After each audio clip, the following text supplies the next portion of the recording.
नमो अर्हन्ताणं नमो सिद्धाणं नमो आयर्याणं नमो उवच्छायाणं नमो लोये सवसाहोणं ऐसो पंच नमोकारो सवपावपनासनो मङ्गलानं च सर्वेषु परमं हवै मङ्गलम्।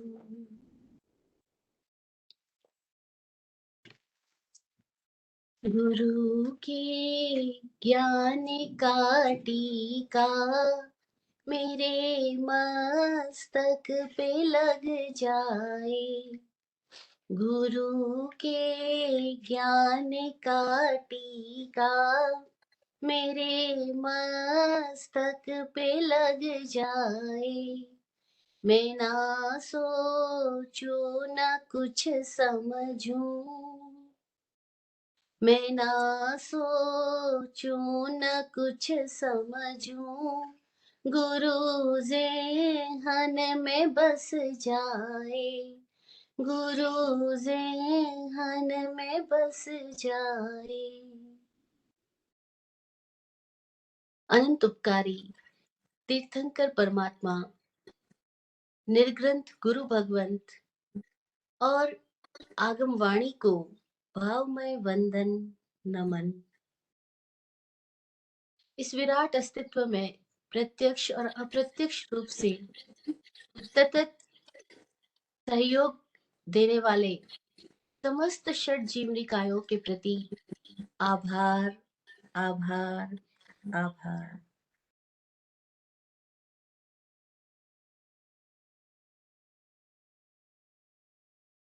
जय हो। यह निर्ग्रंथ मार्ग है जहां व्यक्ति इस जीवन का सत्य स्वरूप समझने के लिए अपने भीतर के मिथ्या संग्रह से मुक्त होने के लिए जब पुरुषार्थ करता है, खुद को जगा रहा होता है, तब अनुभवी लोगों की वाणी उसका मार्गदर्शन करती है। ज्ञानियों की वाणी को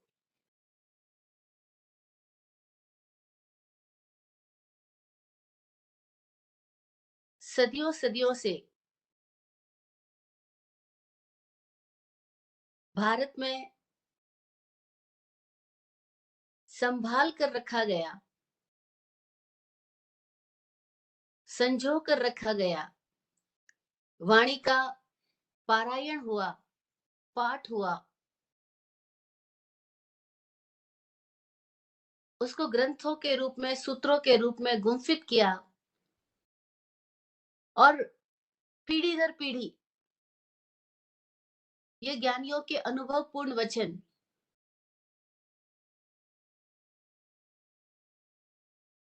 आगे हस्तांतरित होते गए और हमें प्राप्त हो पाए। तो उन सारे ही पूर्व मनीषियों, गुरुओं, साधु संत महात्माओं, उन सब के प्रति हृदय से आभार। उन सबका कितना उपकार कि जो उन्होंने अपनी साधना से मक्खन प्राप्त किया, सार प्राप्त किया, वह हमें सहज ही लुटा गए, दे गए। अन्यथा एक एक व्यक्ति अपने आप को जानने के लिए, अस्तित्व को समझने के लिए न जाने कितने कितने जन्म लगा देता, तब भी वो समझ पाता या नहीं,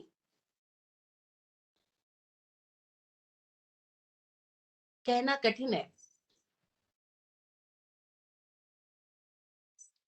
किंतु हमारे यहाँ तो ऐसा हुआ कि हमें भूख लगे उससे पहले ही माँ ने सदा भोजन तैयार करके रखा।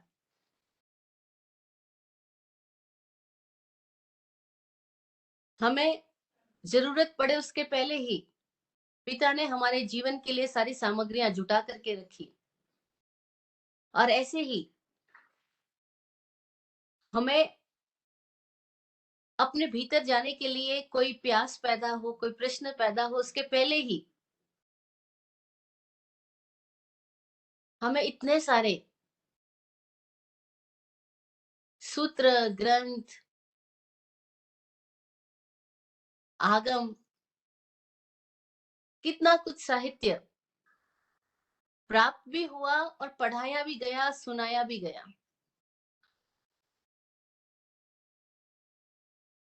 ये हमारा सौभाग्य है कि हमें चीजें सहज मिल गई। लेकिन यही सौभाग्य हमारे लिए एक दूसरा पहलू भी ले आया। वो यह कि जब चीजें सहज मिल जाती है तो उसकी महत्ता उतनी नहीं रहती। जो व्यक्ति खुद कमा करके पाता है, खुद पुरुषार्थ से, अपने प्रयासों से जिसको पाता है, उसका वो मूल्य समझता है, उसकी वो महत्ता समझता है। उस खोज की यात्रा में, उस प्राप्ति की यात्रा में उसके भीतर बहुत बड़े परिवर्तन आते हैं, अनुभव आता है। और अनुभव से जो पकता है वो फिर कभी व्यर्थ दिशा में नहीं जाता, कभी व्यर्थ में नहीं पड़ता। तो जहां एक सौभाग्य है कि हमें चीजें सहज प्राप्त हो गई, वही इसका दूसरा पहलू ये आ गया कि अब उनका महत्व खो गया, क्योंकि प्यास लगने के पहले ही पानी मिल जाता है तो पानी का क्या मूल। लेकिन कोई रेगिस्तान में भटकता हुआ आदमी हो और कई कई दिनों का प्यासा हो और उसके लिए पानी के थोड़ा सा भी पानी मिल जाए, उसके लिए पानी का क्या मूल। ऐसे ही तो हुआ। हमको इतने उत्तर रटवा दिए गए, इतनी बातें हमने पहले से ही सुन ली, पढ़ ली, रट ली, सब कुछ कर लिया कि अब हमें अपने भीतर के प्रश्नों की पीड़ा ही समझ नहीं आती। जीवन में एक बहुत बड़ी खाई पैदा हो गई। खाई क्या, कि बौद्धिक रूप से तो हम लोग बहुत जानकार हो गए, लेकिन प्रैक्टिकल रूप में, प्रायोगिक रूप में, अपनी लाइफ के एक्सपीरियंस के रूप में हम सब कच्चे हैं। तभी तो बार बार सेम गलतियां करते हैं। लगभग हम वही वही गलतियां रोज करते हैं, कुछ नई गलतियां भी नहीं करते। वही वही दोषों का सेवन रोज करते हैं जो पहले से करते आ रहे हैं। ये क्या बात हुई। हम बुद्धि से इतने जानकार, इतनी बातें समझते हैं, क्या छोड़ने योग्य है, क्या करने योग्य है, क्या विचारने योग्य है, सारी बातें हमको बौद्धिक रूप से पता है। Intellectually we all are very very smart, but initially on the practical ground we all are failure. We all are just doing useless things. और हमारा माइंड बहुत छोटी छोटी चीजों में, एकदम स्मॉल और टाइनी टॉपिक्स जिसमें कोई लेना देना नहीं, उसमें पूरे दिन रात उलझा रहता है। किसी ने कुछ कह दिया तो, कुछ हो गया तो, वही वही क्रोध, वही वही मान, वही वही माया, वही वही लोभ, वही वही ईर्ष्या, वही वही शिकायतें, कंप्लेनिंग मोड चालू ही रहता है। अरे फिर क्या हुआ, इतना उतना दिन सुना था, इतना रटा था, इतनी बार महाराज साहब लोगों के प्रवचन सुने थे, फिर हमारी स्थिति ऐसी क्यों। क्योंकि सुना, लेकिन वो ऊपर से ऊपर ही चला गया, भीतर नहीं पहुंच पाया। हमारे भीतर की आंख नहीं खुली। घटनाएं रोज हो रही है हमारे चारों ओर, रोज ऐसा हो रहा है अपने साथ छोड़ के जा रहे हैं, रोज ऐसा हो रहा है कोई लोग हमारे से कंप्लेन कर रहे हैं, हम किसी और लोगों से कंप्लेनिंग मोड पर है। रोज तो ऐसा हो रहा है, लेकिन फिर भी जाग कहाँ आती है? जिसमें जाग आ जाए, जो अनुभव से सीख ले ले, वो महान है। उत्तराधीन सूत्र के हमने 36 ही अध्यायों का सारांश सुन लिया। उसके बाद लास्ट सेशन में हमने 19 अध्यायों का 19 चैप्टर्स के और दोबारा सार सुन लिया। अब हम आज 20th चैप्टर महानिगंठिजम यानी महानिर्ग्रंथीय अध्ययन की बात करने जा रहे हैं। बातें तो हम बात कर लेंगे और बातें पूरी कभी होती नहीं है। जिंदगियां पूरी हो जाती है, बातें कभी पूरी नहीं होती। लेकिन इन बातों से किसी के भीतर जाग आए, पीड़ा पैदा हो, प्यास पैदा हो, कोई अपने अनुभवों से सीख ले और कोई कोई अपनी जिंदगी के प्रति संकल्पित हो जाए कि अब मैं दोबारा वे गलतियां नहीं करूंगा जो रोज करता आ रहा हूं, तब कोई महान बात घटे। तो ये उत्तर का ध्यान हमारे जीवन को प्रकाशित कर पाए, हमारे भीतर से आगम के झंडे फूट पाए, हमारे भीतर से प्रेम आनंद के झंडे फूट पाए, तो बड़ी बात हुई। क्या कहता है ये 20वां अध्याय? ये 20th चैप्टर बहुत गजब की बात कहता है। चैप्टर का टाइटल है महानिर्ग्रंथीय, यानी महान निर्ग्रंथ। और चैप्टर के अंदर जो स्टोरी है, उसका जो नायक है उसका नाम है अनाथी मुनि। एक तरफ तो वो अनाथ है और एक तरफ उसके बारे में कहा जा रहा है कि वो महान निर्ग्रंथ है। ये क्या बात हुई? एक तरफ से तो वो अनाथ है, अनाथ शब्द बोलने के साथ साथ लगता है दीनहीन होगा कोई, और एक तरफ से वो महान निर्ग्रंथ है। हाँ जी, यही तो चमत्कार है। जिसको ये समझ में आ गया, जीवन का सबसे महत्वपूर्ण पहलू, कि इस जीवन में हम में से कोई भी व्यक्ति कभी भी किसी का भी ना शरणा प्राप्त कर सकते हैं, ना किसी को शरणा दे सकते हैं। जिसे ये समझ आ गया कि कोई किसी का है ही नहीं, जैसे गाने में था कसमें वादे प्यार वफा सब बातें हैं बातों का क्या, कोई किसी का नहीं यहाँ पर, झूठे नाते हैं। और ऐसा ही तो है, सब झूठे नाते हैं। हम बोलते हैं लोगों को अरे मतलब के रिश्ते हैं, अरे स्वार्थ का संसार है, लेकिन जब ये बोल रहे होते हैं तब हमारे भीतर जो इशारा पैदा होता है वो दूसरों के लिए पैदा हो रहा होता है। ऐसा लगता है जगत स्वार्थी है, लेकिन इसमें मैं अपने आप को तो अलग करके देखता हूँ। जगत है स्वार्थी, मैं नहीं। दुनिया है मतलब की, मैं नहीं। ऐसा लगता है ना? हम जब भी ये बोलते हैं जमाना खराब है, दुनिया स्वार्थी, सब में ऐसा लगता है कोई और, मैं नहीं। हम अपने आप को बचा लेते हैं। लेकिन क्या घटना घटी अनाथी मुनि के साथ में, कि उनको अपने अनुभव से ये समझ में आ गया कि कोई कुछ कर ही नहीं सकता है, कोई चाहे तो भी नहीं कर सकता और कोई ना चाहे तो भी नहीं कर सकता। भाई ना चाहने वाले न करे, ये तो बात समझ में आती है कि पिता साथ छोड़ जाए, भाई साथ छोड़ जाए, बहन छोड़ जाए, पत्नी छोड़ जाए, पति छोड़ जाए, ये सब कोई भी साथ ना निभाए, ये तो समझ में आता है। लेकिन कोई साथ निभाना चाहे तो भी कोई कुछ नहीं कर सकता। ये बड़ी गजब की बात है। पत्नी 3 दिन रात से आंसू ही बहा रही है, खाना-पीना सब छोड़ कर के एकदम पास बैठी है। लेकिन अनाथी मुनि के सिर की वेदना, आँख की वेदना को क्या कोई ले सकता है? नहीं, कोई भी नहीं ले सकता। उसकी पीड़ा का कोई और शेयर नहीं कर पा रहा है, उसकी पीड़ा उसी को भोगनी पड़ रही है और बस उसके भीतर जाग आ गई, अनुभव आ गया, अनुभव से उसने सीख ले ली और उस सीख पे वो कायम रहा। हम सबको सीख मिलती है, लेकिन हम उस सीख को भुला देते हैं। फिर हमारे ऊपर क्या होता है, एक्सपीरियंस से ज़्यादा इमेजिनेशन हावी हो जाता है। कल्पना आ जाती है कि कोई बात नहीं, आज साथ नहीं दे रहा है, कल तो देगा, कोई बात नहीं, देना तो चाह रहा है, कोई बात नहीं, उसको प्यार तो है, और कोई बात नहीं, मैं इसका बना रहूंगा। ना ना ना, तुम किसी के बन सकते हो, ना कोई तुम्हारा बन सकता है। आचारांग सूत्र में बहुत प्यारा सूत्र आता है, नत्थी तम ताणाए सरनाए वा, ना तुम उनके त्राण और शरण हो सकते हो, और नालम तेसिम ताणाए सरनाए वा, ना ही वो लोग तुम्हारे लिए त्राण और शरण हो सकते हैं। कोई रक्षक नहीं हो सकता है, कोई शरणा नहीं हो सकता है, कोई किसी का हो ही नहीं सकता है। तो फिर क्या हो सकता है? फिर उपाय क्या है इस जगत में? हम जिस दिशा में जा रहे हैं, उस दिशा में तो ज्ञानी लोग कहते हैं कि रेत में से बालू, रेत में से तेल निकालने की तरह है, जो कि इम्पॉसिबल है।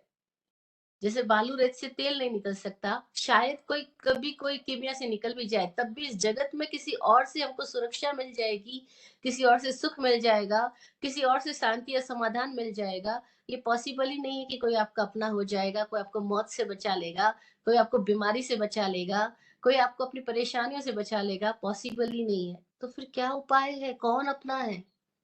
बस अनाथी मुनि का अध्ययन यही कहता है, तुम खुद तुम्हारे हो सकते हो, कोई दूसरा नहीं, तुम तुम्हारे हो सकते हो। अप्पा मित्तम अमित्तम च, तुम ही अपने मित्र हो सकते हो, तुम ही अपने शत्रु हो सकते हो। वो कैसे? तो बोला अपने आप को सुप्रतिष्ठित कर लो तो मित्र हो, और दुष्प्रतिष्ठित किया तो शत्रु हो। खुद खुद के मित्र कैसे हुए? कि खुद को सुप्रतिष्ठित कर लिया। सुप्रतिष्ठित कर लिया का मतलब क्या हुआ? अपने प्राण अपने में बहने लगे।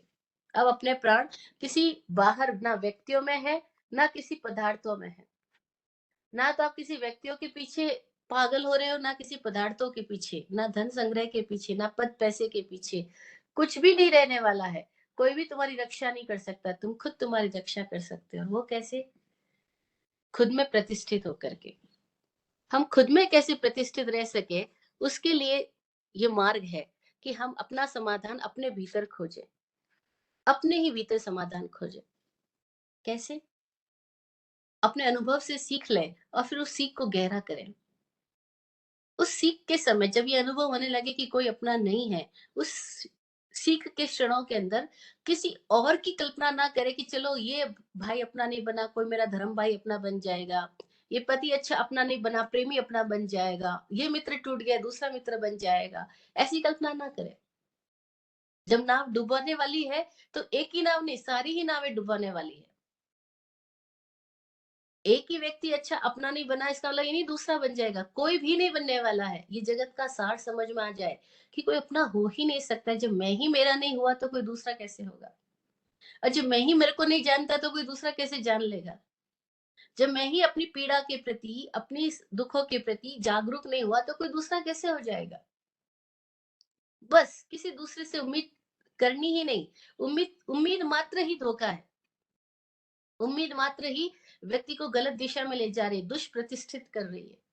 तो क्या होगा? अब व्यक्ति अपने प्राणों को अपने भीतर ही उठाने लगे, अपनी यात्रा अपने भीतर करने लगे। बस ये सारे धोखे इसीलिए मिल रहे हैं। दुनिया पूरी एक पाठशाला की तरह जो ये सिखा रही है कि बाहर मत जाओ, भीतर आ जाओ, क्योंकि जो कुछ है वो अपने अंदर है। अब अपने अंदर खोज लो। जिसने खोजना शुरू कर दिया और किसी से भी उम्मीद या शिकायत, दोनों ही चक्रव्यूह से जो मुक्त हो गया, वो निर्ग्रंथ के मार्ग पे आएगा। और जिसने अपने अनुभव से सीख लेकर के दोबारा कभी गलती नहीं करी, वो महानिर्ग्रंथ हो गया। अनाथी मुनि का एक अनुभव जो उनको मात्र महज 22-23 वर्ष की उम्र में हो चुका, कि ना पत्नी, ना बच्चे, ना भाई, ना बहन, ना परिवार, कोई भी मेरे पीड़ा को बटवा नहीं सकता है, मेरी पीड़ा को दूर नहीं कर सकता है। और पीड़ा दूर हुई मेरे अपने ही संकल्पों से। तो फिर मैं ऐसे संकल्पों में ही क्यों ना जीऊं? मैं क्यों बाहर के विकल्पों में जीऊं? बस दृष्टि अंदर मुड़ गई। शिष्य ने गुरु से पूछा, गुरु जी आप कैसे तर गए? मैं कैसे तिरूं? आप कैसे तर गए? मैं कैसे तिरूं? गुरु बोले, मैं भीतर गया, मैं भीतर गया। तुम भीतर जाओगे, तुम भीतर जाओगे।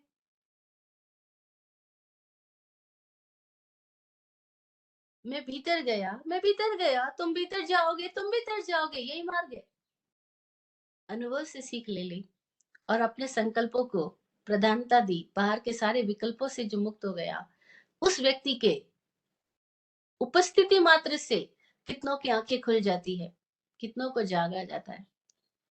वो चला के उपदेश ना भी दे, लेकिन कोई उसके पास भी बैठ जाए तो भी उसके भीतर कोई प्रकाश की किरणें फूटने लग जाएगी। सैनिक महाराजा जो अब तक निर्ग्रंथ मार्ग पर नहीं था, वो अनाथी मुनि के संपर्क में आकर के निर्ग्रंथ मार्ग पर आया और उससे समझ में आया कि मेरे पास में कितने भी हाथी घोड़े राजमहल खजाना भंडार सब कुछ हो, लेकिन मैं भी अनाथ हूँ। क्योंकि जब आंख बंद होने लगेगी तो इनमें से कोई भी ऐसा नहीं होगा जो मेरी सुरक्षा कर सकेगा। जब बीमारी आएगी, जब मृत्यु आएगी, जब दुख आएगा तो कोई भी मुझे नहीं बचा पाएगा, और वो तो आया ही है, खड़ा हुआ है, मैं देख नहीं पा रहा हूँ। अनाथी मुनि देख पाए अपनी मौत को अपनी बीमारी के क्षणों में, हम देख नहीं पा रहे हैं। जो देख के जाग जाए वो महान है, इसलिए इसका नाम है महानिर्ग्रंथीय। लेकिन कोई अगर मुनि बन के भी, दूसरी अनाथता का वर्णन है कि कोई मुनि बन के भी फिर से सुरक्षा के साधन चाहता है, तो वो भी अनाथ ही है, वो भी बेचारा ही है। वो साधु बन के भी साधु नहीं बना, वो बेचारा है अभी तक। और बोलते भी है कई साधु संत कि हम करें क्या, हम तो खुद डिपेंडेंट है। अरे डिपेंडेंट है तो फिर साधु ही कहाँ हुआ, नहीं तो निर्ग्रंथों का मार्ग है, इंडिपेंडेंट होने का मार्ग है। ये स्पष्ट कह रहा है कि आप समाज में भी किसी और लोगों पे भी कोई भरोसा मत करो कि वो तुम्हारी रक्षा करेंगे। एक बुजुर्ग साधु मुझे मिले थे, कुछ सालों पहले की बात है। कह रहे थे क्या करें वैभूषी जी, समाज के लोग हमारी सेवा नहीं करते, हमारा बुढ़ापा है, हमारे को ये चाहिए वो चाहिए, ऐसा नहीं वैसा नहीं। मैंने कहा आप उम्मीद ही क्यों करते हो? अगर आप घर में होते तो भी आप कल्पना करो कि आपके बेटे कर रहे होते थे क्या? जब लोग अपने जाए अपने पुत्रों पे भी भरोसा नहीं कर सकते कि बेटे करेंगे, वो उनसे भी अपनी संपत्ति बचा के रखते हैं कि नहीं कल को बेटे ने सेवा नहीं की तो अपने नाम का पैसा अपना बैंक बैलेंस बना के रखो। उनको वो भी पता है कि अपना बेटा नहीं करेगा, बेटी नहीं करेगी, पत्नी भी करे ना करे, पति भी करे ना करे, वो वहां पर भी सब सजग रहते हैं कि यहाँ कोई करने वाला नहीं है, और आप साधु बन करके सोचते हो कि कोई करेगा। आप उम्मीद ही क्यों कर रहे हो? आपको किसी से उम्मीद करके ही कष्ट आ रहा है, आप मत करो। अपने से जितना हो सके उतना करो, ना हो सके मत रहो, मत करो, मत विहार करो, एक जगह रह जाओ। और कोई फर्क नहीं पड़ने वाला है, अपनी इच्छाएं खत्म कर दो, आपके भीतर से सारी शिकायतें खत्म होगी तो समाधान मिल सकता है। लेकिन लोग इस दिशा में सोचते ही नहीं, साधु बन के भी यही चाहते हैं कि समाज के लोग ये करे वो करे, ऐसा करे वैसा करे। तो ये अध्याय ही कह रहा है, अनाथी मुनि इसके अंदर क्षणिक महाराजा को कह रहे हैं कि कोई निर्ग्रंथ बन के भी अनाथ रह सकता है। निर्ग्रंथ के मार्ग पे तो आ गया, लेकिन निर्ग्रंथता का बोध नहीं हुआ, अनुभव नहीं हुआ, अनुभव से पका नहीं है, अभी तक भी वो शरणा तलाश रहा है तो वो अनाथ है। जो भी दूसरे में शरणा तलाश रहा है वो अनाथ है। शरणा कहीं हो ही नहीं सकता। अशरण का बोध जिसे आ गया वो अनुभव से पक गया। ये बोध इस जिंदगी में आ जाए, इस बोध के लिए ये जिंदगी के सारे पाठ है। ये सारी शिक्षाएं जो हमें मिल रही है, दिन रात हमारे साथ जो घटनाएं घट रही है, वो इसीलिए घट रही है कि हमें ये बोध जाग जाए कि कोई शरणा नहीं हो सकता है, आपका शरणा आप ही हो सकते हो। हाँ, जब आप आपके शरणे हो जाते हो तो आपको पूरा अस्तित्व समझ में आ जाता है कि पूरा अस्तित्व कैसे आपका सहयोग कर रहा है। लेकिन जब तक हम किसी से सहयोग मांगने जा रहे हैं, तब तक हम अनाथ ही रहेंगे। जिसकी मांग और चाह खत्म हो गई, बस वो महान है। विराट गुरु जी कहा करते थे, ना प्रश्न उठे ना चाह जगे, जीना हर पल जीवंत बने। तन मन से प्रेम प्रसारित हो, सामायिक समकित रंग सने। तू नाथ बने या दास बने, क्रांति का सत्य छुपेगा क्या? आदर्शों के निर्बल कर से, युग का बल वीर्य दबेगा क्या? वो क्या करते थे कि जिंदगी ऐसी हो कि ना कोई प्रश्न हो ना कोई चाह हो, ना प्रश्न उठे ना चाह जगे, जीना हर पल जीवंत बने। पल पल जीवन है, और पल पल जीवंत होकर के जीते जाए। बस तन और मन से प्रेम प्रसारित हो। कैसा प्रेम? सामायिक समकित रंग सने। ऐसा प्रेम जिसमें समकित हो, सामायिक हो, यानी ना पक्ष हो ना विपक्ष हो, ना मित्र हो ना शत्रु हो। ऐसा नहीं हो एक से प्रेम है एक से नहीं है, ऐसा नहीं हो। निष्पक्ष प्रेम हो, निर्लोभ प्रेम होता है, वही प्रेम होता है। फिर तू नाथ बने या दास बने, तू अपनी जिंदगी में क्या बनता है, तेरा सत्य छुपेगा तो नहीं। क्रांति का सत्य छुपेगा क्या? तेरी स्थिति तो प्रकट होगी ही। और दास है तो समझ में आ रहा है, सारे दास रो रहे हैं, सारे एक दूसरे से मांग कर रहे हैं, मुझे प्यार दे दो, मुझे सम्मान दे दो, मुझे वोट दे दो, मुझे सपोर्ट दे दो। बस सब लोग मांग रहे हैं, जो मांग रहे हैं वो सब दास है, गुलाम है, भिक्षुक है, याचक है। लेकिन जो मांग ही नहीं रहा, जिसकी मांग खत्म हो गई, वो नाथ है, वो महानिर्ग्रंथ है। ये 20वें अध्याय का सार। इसको बार बार बार बार अपने भीतर रिपीट करते जाओ कि अनुभव से पकना है। किसी और से चढ़ना नहीं मांगना कि कोई और मुझे कुछ देगा, नहीं, आप ही अपने आप को देने वाले हो। आप ही अपने मित्र हो, आप ही अपने शत्रु हो। ना कोई यहाँ शत्रु है ना कोई यहाँ मित्र है। ये बात जिसको अनुभव से समझ आई, वो पक गया। जो पक गया उसे बार पड़ेगा, वो सब पेड़ से खिर जाएगा, पक करके गिर जाएगा। जो भी पका नहीं है वो बार बार इस संसार में यात्रा करता जाएगा। जब तक ना पके तब तक, वो बोलते हैं ना, बड़बुंजे की भाड़ होती है जिसमें चने सिकते हैं, तो बड़बुंजे की भाड़ में सिकते चने अनेक। अभी यूएसए में तो ऐसा होता नहीं है मोस्टली, यहाँ पे तो सब जगह आप देख सकते हैं इंडिया में, जहाँ चने सेकने के लिए गांव गांव में ठेले खड़े होते हैं और एक वो लगा हुआ होता है, उसके अंदर वो चने डालते हैं और चने सिकते हैं। लेकिन क्या होता है, जब चने सिक रहे होते हैं तो बहुत गर्मी ताप मिलती है तो उछलते हैं, उछल उछल कर पड़े उसी में, उछलते तो है लेकिन वापस उसी में पड़ जाते, उसी में गिर जाते। हम भी जब दुख आता है तो उबलते तो है, उछलते तो है, लगता तो है सब कुछ व्यर्थ है, लेकिन थोड़ी देर बाद में क्या होगा, वापस उसी नींद में चले जाएंगे, वापस उन्हीं लोगों के बीच में खो जाएंगे, वापस उन्हीं लोगों से कुछ हमारे प्लस माइनस डिमांड चालू रहेगी। लेकिन कोई कोई ऐसा होता है कि भड़भुंजे की भाड़ में सिकते चने अनेक, उछल उछल कर पड़े उसी में, बाहर निकले कोई एक, कोई बाहर निकल जाता है। जो बाहर निकल गया उस अनुभव से पक करके, बस वो मुक्त हो जाएगा। 21वां अध्याय कहता है समुद्र पालियम। ये समुद्र पाल क्या कह रहा है कि समुद्र पाल रहा है, पूरा अस्तित्व ही पालन कर रहा है, लेकिन फिर भी कोई उठ रहा है कोई गिर रहा है। क्यों कोई उठ रहा है क्यों कोई गिर रहा है? उनके अपने काम कल्प ही है जो उनको कभी गिराते हैं कभी उठाते हैं। सबके अपने अपने कल्प ही उनको प्रभावित करते हैं। यहाँ ना कोई लेता है ना कोई देता है, खुद ही खुद को हम देते हैं, खुद ही खुद से हम लेते हैं। इस समुद्रपाल को एक दृश्य देख करके समझ में आ गया। समुद्रपाल एक युवक है, नौजवान है। उसके पिता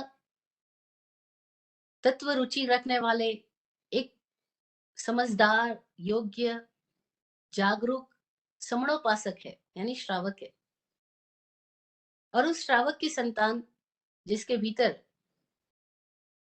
धर्म रुचि का रक्त प्रवाहित हो रहा है, जिसके परिवार में उसको अच्छे संस्कारों से उसको पाला पोसा गया है, सारे सुखों में रह रहा है।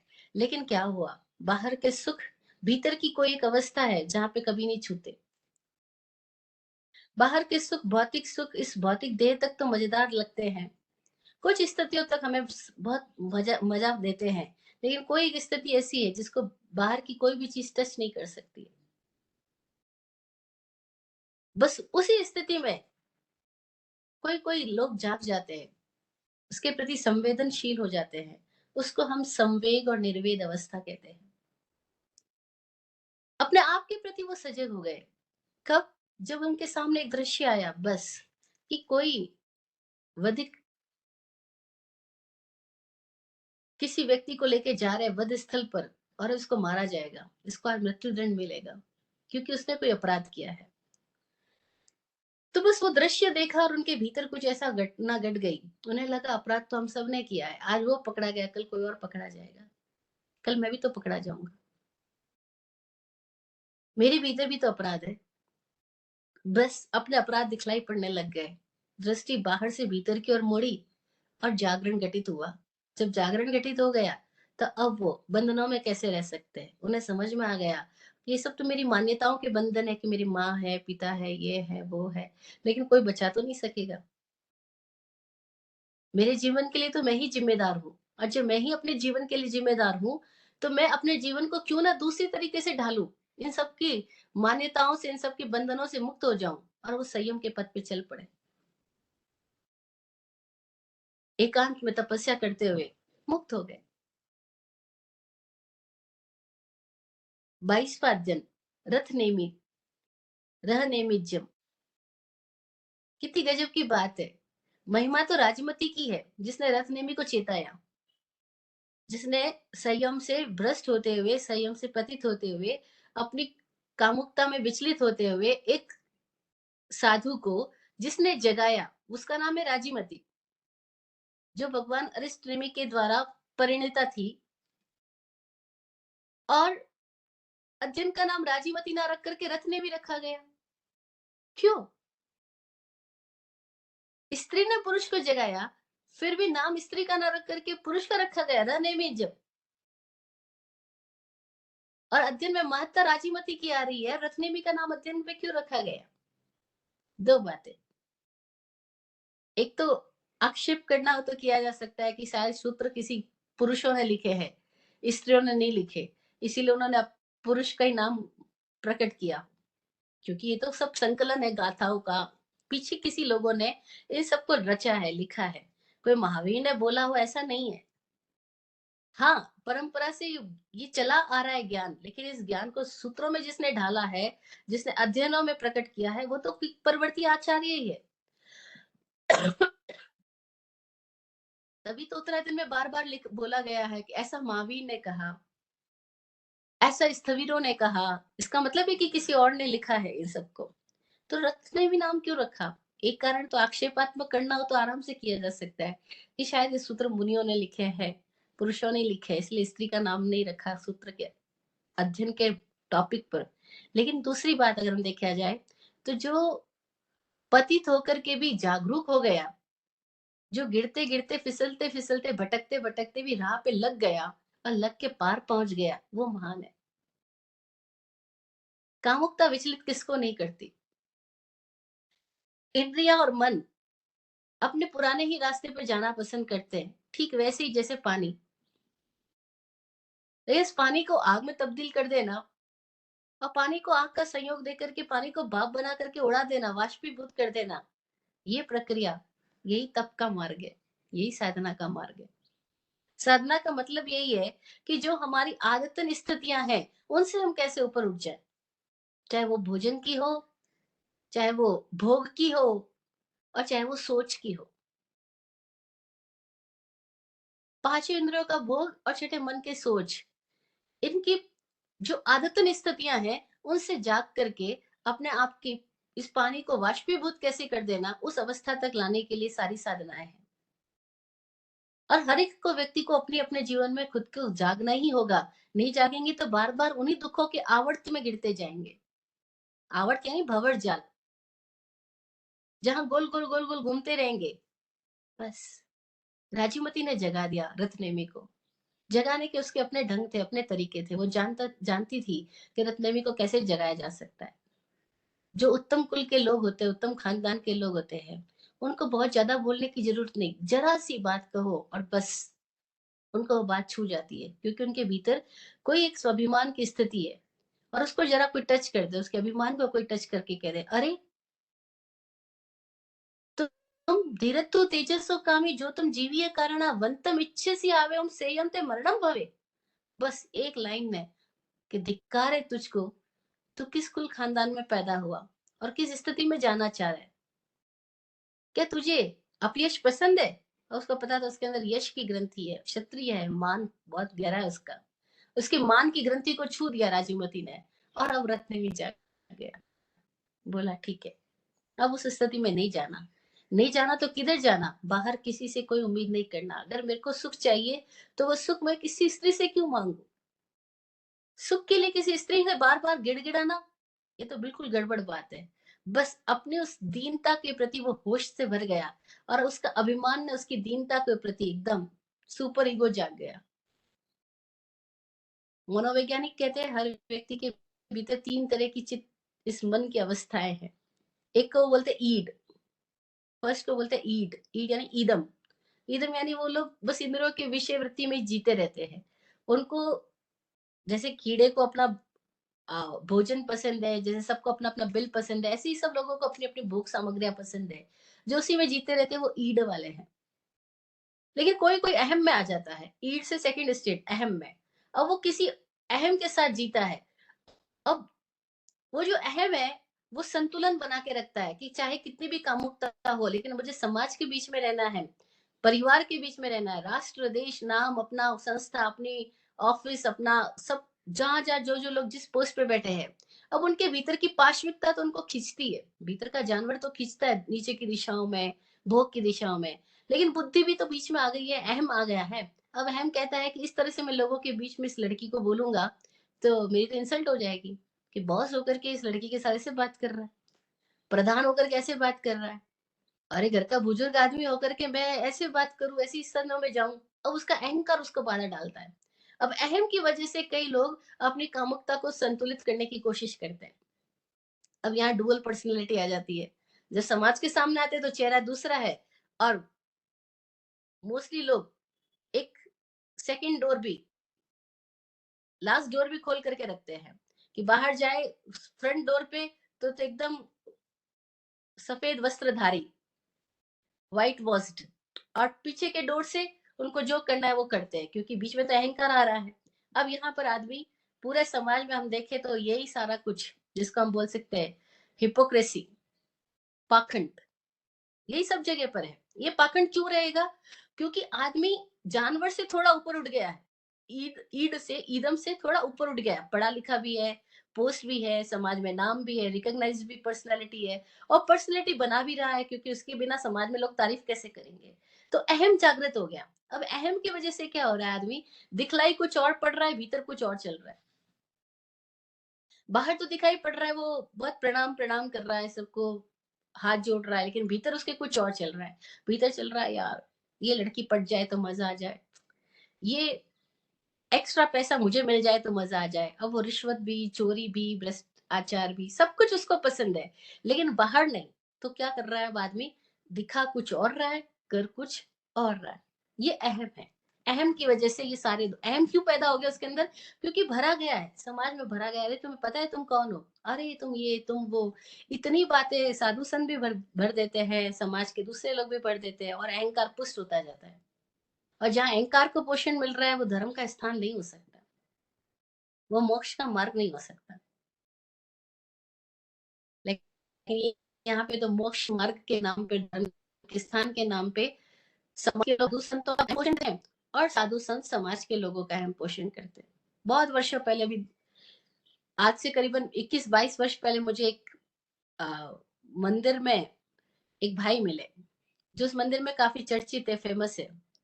और अभी उस समय तो मेरी उम्र बहुत छोटी थी, मैं समाज में आई आई थी, तो मुझे समाज के बारे में ज्यादा कोई अनुभव नहीं था, लेकिन उस भाई ने एक गजब लाइन बोली जो मुझे हमेशा याद रहती है। वो भाई बोले अपने अनुभव से कि महाराज साहब, हम लोग क्या करते हैं, हम तो टोपियां पहनाते रहते। मैंने कहा टोपियां पहनाते रहते, तो मैं लैंग्वेज नहीं समझती थी। बोलते और क्या करते हैं, हम टोपी पहनाते समाज में दान देने वालों की। वो लोग टोपी इसलिए पहन लेते हैं क्योंकि साधु संत उनका तारीफ कर रहे हैं, और वो वापस साधु संतों की महिमा गा देते हैं, बस। साधु संत समाज को टोपी पहनाते, समाज साधु संतों को टोपी पहनाते हैं, और हम सबकी ऐसी जिंदगी चलती है धर्म के नाम पर। मैंने कहा आप इतनी बात कर रहे हो अनुभव से, तो फिर आप क्या करते हो? बोले महाराज जी, मैं भी इसी का हिस्सा हूँ, मैं भी यही सब कुछ करता हूँ। देखो, हम लोग, मोस्टली लोग जो जिस जगह की बातें कर रहे हैं, वो सब उसी का हिस्सा बने रहते हैं। उससे अलग होकर के देखने की भी कोशिश नहीं करते कि अगर यही सब कुछ गड़बड़ियां हो रही तो मैं इसमें क्यों बना रहूं। लेकिन क्यों रचे बसे रहते? क्योंकि उनको भी अहम का पोषण मिलता है ना। तो एक अहम है, एक ईड है, दूसरा है अहम, और तीसरा है पराहम। मनोवैज्ञानिक 3 तरह की चित्त की वृत्तियां बताते हैं मनुष्य की। ईड तो वो है कि जो किसी की परवाह नहीं करेगा, उसको अहम नहीं जागा है, उसको जो चाहिए वो खा लेगा, जो जहां जाना है वहां चला जाएगा, उसको अपनी कामुक वृत्तियां जानवर की तरह वो जिंदगी जी लेगा। लेकिन दूसरे में अहम जाग गया है, तो वो कुछ बैलेंस बनाएगा, कुछ पोज बनाएगा, कुछ अपनी इच्छाओं को जीने के लिए नए नए नाम दे करके कुछ जिएगा, अथवा भ्रष्टाचार, पाखंड करेगा। और तीसरा है पराहम, सुपर ईगो। सुपर ईगो में क्या होता है? सुपर ईगो में अंदर, जैसे रथनेमी के साथ हुआ, उसका सुपर ईगो जग गया। बोले अरे तू अंधक कुल का पैदा हुआ, कहाँ जा रहा है? अरे सांप भी अपने भगवान के विष को नहीं पीता, और तूने जिसको जिसकी उल्टी कर दी, जिसको त्याग दिया है, तू वापस उसको पीने जा रहा है। बस उसका सुपर ईगो जाग गया। राजीमती ने उसका सुपर ईगो पे चोट करी। अब सुपर ईगो जागने के बाद क्षत्रिय क्या करेगा? अब थोड़ी दोबारा उस रास्ते पे जाएगा। अब आया तो सुपर ईगो, लेकिन उस सुपर ईगो ने उसको दिशा राइट दे दी, क्योंकि वो किसी मार्ग, ऐसे मार्ग पे है जहां उसके सामने उसके गुरु है, अरिष्टनेमी है, जहां वो धर्म के मार्ग पे आया है। अब सुपर ईगो जागने के बाद उसने वो गलती नहीं करी, उसने अपने भीतर जाना शुरू कर दिया। अब बाहर मांग खत्म हो गई, चाहे वो सुपर ईगो पे चोट लगने की वजह से खत्म हुई, लेकिन खत्म कर दी उसने। और उसने खोज लिया कि अब सुख किसी और से नहीं पाना, खुद के भीतर खोजना है। क्योंकि अरिष्ट ने भी भगवान की पूरी जो साधना प्रणाली थी और जो प्रेरणा थी, वो इस बात की थी कि भीतर ही स्त्री है, भीतर ही पुरुष है, अंदर ही मिल लो दोनों को। बाहर तो कभी मिलन पॉसिबल ही नहीं है। बाहर कोई कितना भी मिल ले, वो हमेशा ही असंतुष्टि बना रहेगा, अतृप्त ही बना रहेगा। भीतर ही मिलने पर परम समाधि घटित होगी। यही तो ऋषि ने भी किया था। बस ऋषि को अपने आप की जाग आ गई, अब उसका अभिमान जाग गया, सुपर ईगो जाग गया और वो अपने अंदर लौट गया। और तब एक दिन ऐसा होता है कि रत्ने भी मुक्त हो जाता है और प्रेरणा देने वाली राजूमती भी मुक्त हो जाती है। ये सुपर ईगो भी जाग जाए तो अच्छी बात है, लेकिन दिशा सही पकड़ ले। अगर गलत दिशा पकड़ लेता है ये सुपर ईगो तो हिटलर की तरह हो जाता है, तानाशाह की तरह हो जाता है, वो मारने में लौट जाता है। लेकिन जिसका सही दिशा पकड़ ले सुपर ईगो, वो मुक्त भी हो सकता है। बस दिशा सही पकड़ ले, ये बड़ी बात है। चोट तो लगती है, लेकिन इस चोट के बाद में चोट ऐसी हो कि खोट निकल जाए तो मजेदार बात है। 23rd चैप्टर, केशी और गौतम का संवाद। कैसे दो परंपराएं मिलती है। भीतर में मौजूद स्थितियों के प्रति ईमानदार है केशी स्वामी। ये बड़ी घटना बात थी। केशी स्वामी का तो समाज में बहुत बड़ा नाम है, स्थविर है, भगवान पार्शनाथ के शिष्य है, उनके अपने बहुत सारे शिष्य हैं, वो एक पूरा समुदाय को लीड कर रहे हैं। लेकिन जब गौतम स्वामी से मिलते हैं और उन्हें ये समझ आ जाता है कि गौतम स्वामी को वो पार पहुंच गए और मैं अभी तक कहीं अटका हूं, तो अपनी अटकन के प्रति वो ईमानदार, इसीलिए बड़े होते हुए भी कुल में बड़े हैं, कुल में ज्येष्ठ है, दीक्षा पर्याय में बड़े हैं, उम्र में बड़े हैं, समाज में बहुत उनका नाम सम्मान है, उससे भी वो बड़े हैं, उनके बहुत सारे फॉलोइंग्स है, बहुत सारे लोग उनको फॉलो कर रहे हैं, उसमें भी वो बड़े हैं, लेकिन उसके बावजूद वो गौतम स्वामी के सामने ऐसे झुक जाते हैं और अपने मन की शंकाओं को गौतम स्वामी से पूछते हैं। कितनी गजब बात है। ये अध्ययन बहुत गजब संदेश दे रहा है कि अगर हम कहीं अटके हुए हैं तो ये ना सोचे कि मेरा पद, मेरा वेश, मेरी फ्रेंड्स फॉलोइंग, मेरे फैन फॉलोइंग्स वो सब इतनी ज्यादा है, मैं कैसे झुक जाऊं। नहीं, उनको पता लग गया कि गौतम वह है जिसके भीतर अनुभव का सागर लहरा रहा है और मैं वो हूँ जिसके भीतर अभी भंवर जाल चल रहे हैं। तो अपने भंवर जाल से मुक्त होने के लिए मैं उस अनुभवी पुरुष के सामने क्यों ना झुकूं, और वो झुकते हैं और लास्ट में क्या बोलते हैं, नमो ते संशयातीत सर्व सुत महोदधि। नमस्कार है कि तुम सारे संशयों से मुक्त हो, तुम श्रुत के महोदधि हो, महान सागर हो। तुमने मेरे सारे संशयों का छेदन भेदन कर दिया, मेरे सारे प्रश्नों का जवाब दे दिया, मेरी शंकाओं का निवारण कर दिया, तुम महान हो। और तब केशी स्वामी, जो भगवान पार्शनाथ की परंपरा के शिष्य है, वो महावीर के ज्येष्ठ शिष्य गौतम इंद्रभूति गौतम स्वामी के समक्ष अपना समर्पण करते हैं और पूरे ही संघ के साथ में उस संघ में प्रव्रजित हो जाते हैं। प्रव्रजित होने का मतलब दीक्षा लेना नहीं, प्रव्रजित होने का मतलब है उस दिशा में व्रजन करना, उस दिशा में अब वो गमन करने लगते हैं। अब वो इंद्रभूति गौतम के मार्ग पे गमन करना शुरू कर देते हैं, यानी महावीर के द्वारा दी गई साधना प्रणालियों को अब वो स्वीकार करते हैं, क्योंकि उन्हें ऐसा लगता है कि मैं जहाँ जब तक जो कर रहा था उसमें मैं संशयों से मुक्त नहीं हुआ था। संशय सब में है, लेकिन अपने संशयों के प्रति ईमानदार होना, सरल होना, और समय आने पर अगर सामने कोई ज्ञानी पुरुष मिले, अनुभवी पुरुष मिले, तो अपने आप को समर्पित कर देना, ये बहुत महान घटना इस 23वें अध्याय में बताई गई है। और कहते हैं इस घटनाओं के साक्षी देवी देवता सब लोग बन रहे हैं और सब लोग उनको प्रणाम कर रहे हैं कि गजब का रूपांतरण हुआ है। यह आत्मिक रूपांतरण है, भावनात्मक रूपांतरण है, अंदर कुछ शिफ्ट हुआ है। इंद्रभूति गौतम को मिलके केशी स्वामी के भीतर कुछ शिफ्ट हुआ और केशी स्वामी इंद्रभूति गौतम के साथ चल पड़े। कितनी अद्भुत बात इस 23वें अध्याय में है।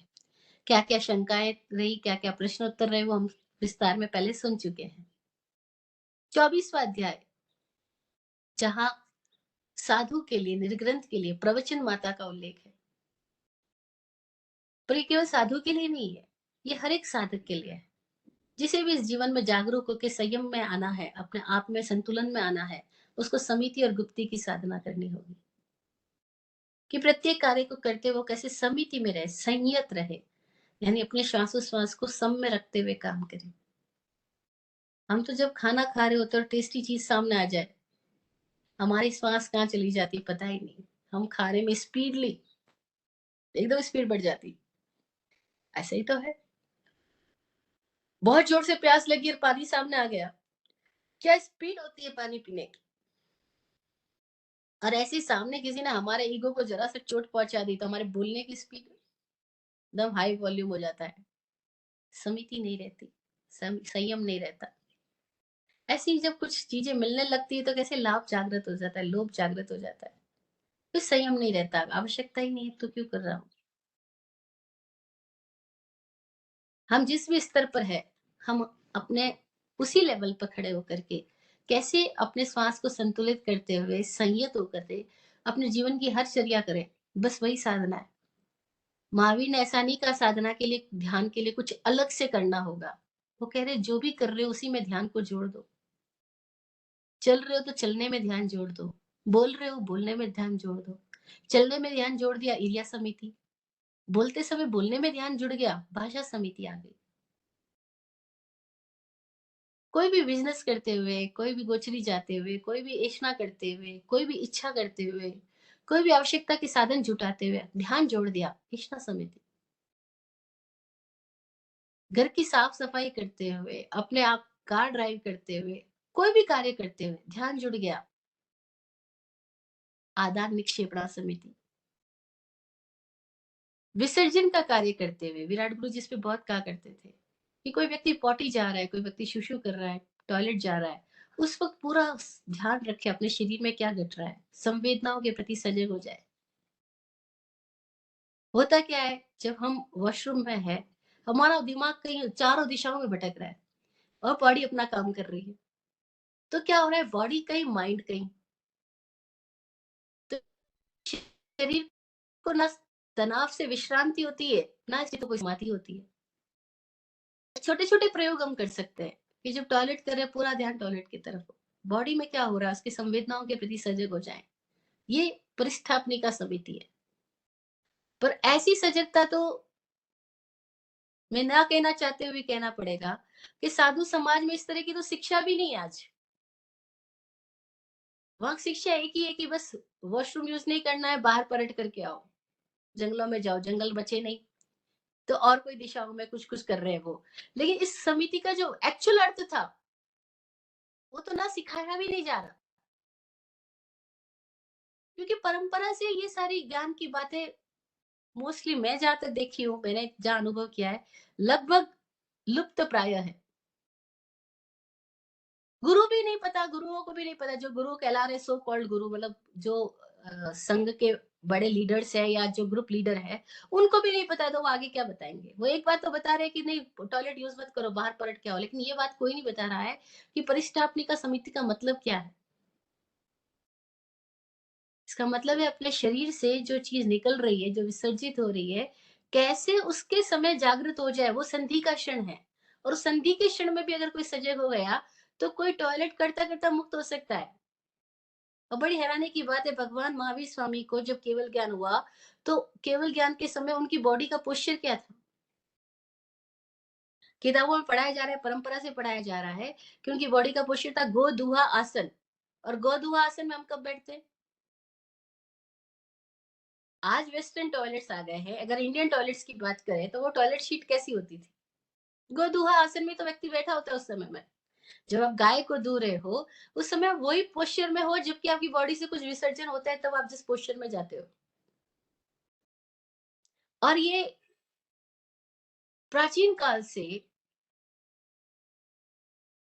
हम देखें, इंडिया में जो टॉयलेट्स बने हुए हैं वो ऐसे ही बने हुए हैं। आज वेस्टर्न कल्चर को फॉलो करते हुए लोगों ने जो वेस्टर्न सीट लगा ली है, उनको समझ में आया कितनी सारी रिसर्च करने के बाद में कि आज इतनी बीमारियां क्यों बढ़ रही है, पेट की, पेट क्लियर क्यों नहीं हो रहा है, गैसेस क्यों बन रही है, हार्ट पे क्यों प्रॉब्लम आ रही है। उसका बहुत बड़ा कारण ये है कि हम पॉटी जाते वक्त जो वेस्टर्न सीट यूज करते हैं उसमें हमारी आंतड़ियां पूरी तरह से खुलती नहीं है और पेट क्लियर नहीं होता है। तो अब क्या किया इन लोगों ने, जब रिसर्च करी तब एक नई चीज डेवलप करी कि जो नीचे जब आप वेस्टर्न टॉयलेट यूज करो तो आप पैर के नीचे कोई स्टूल लगा लो ताकि आपका पैर ऊपर उठ जाए, तो आपकी बॉडी में कुछ ऐसा पोस्चर बन जाए ठीक वैसे जैसे इंडियन टॉयलेट्स में पोस्चर बनता था, ताकि आपकी भीतर की सारी मल शुद्धि हो सके। जब तक मल पेट में रहा हुआ है तब तक वो सारी बीमारियों को जन्म देगा। पेट का क्लीन हो जाना बहुत जरूरी है। अगर पेट क्लीन नहीं है तो भीतर की सारी शरीर की स्थितियां डिस्टर्ब होगी, और वो डिस्टर्ब होगी तो उसके बाद में हम खाना तो खाते चले जा रहे हैं टेस्ट के कारण से, और फिर गैस पैदा होती जाती है, और फिर वो गैस ही माइग्रेन भी ला रही है, हार्ट अटैक भी ला रही है, और 100 तरह की बीमारियां ला रही है। एक वायु का विचलन सब तरह की बीमारियों को ले आता है। तो उन्होंने क्या किया, एक नया